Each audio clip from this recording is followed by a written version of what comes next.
Hello friends, இங்கே பார்த்தீங்களா நம்ம வீட்டு கருவேப்பிலை. இது பார்த்தா உங்களுக்கு கருவேப்பிலை மாதிரி இதுதான் கருவேப்பிலை மாதிரி தெரியுது. ஆனால் இது பார்த்தீங்கன்னா வேப்ப இலை மாதிரி இருக்குது. எவ்வளோ பெரிய இலை இருக்குது பாருங்கள்.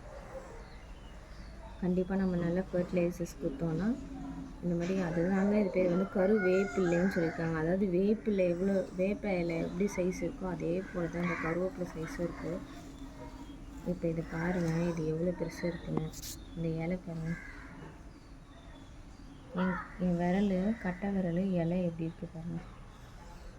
இந்த மாதிரி நீங்களும் நல்லா ஹெல்த்தியாக வீட்லேயே கருவேப்பிலை இலை வைக்கலாம், கருவேப்பிலை செடி வைக்கலாம். நீங்கள் இயற்கையான ஃபர்டிலைசர்ஸ் கொடுத்து நம்ம வளர்த்தோம்னா இந்த மாதிரியான கருவேப்பிலை நமக்கு கிடைக்கும் ஃப்ரீயாகவே. எப்படி இருக்குன்னு பார்த்துட்டு சொல்லுங்கள். உங்கள் வீட்டில் எப்படி இருக்குது வளர்க்குறதுன்னு பார்த்துட்டு சொல்லுங்கள். நார்மலாக நம்ம கடையில் வாங்குகிற கருவேப்பிலை இந்த சைஸில் தான் இருக்கும், இந்த சைஸில் தான் இருக்கும். ஆனால் இது எந்த சைஸில் இருக்குது பாருங்கள்.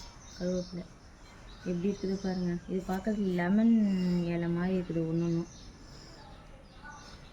லெமன் இலையை விட கொஞ்சம் பெருசாக இருக்குது. ஆனால் கடையில் கிடைக்கிற கருவேப்பிலை இதுதான். வீட்டில் கிடைக்கிற கருவேப்பிலை எவ்வளோ பெரிய இலையாக இருக்குது பாருங்கள்.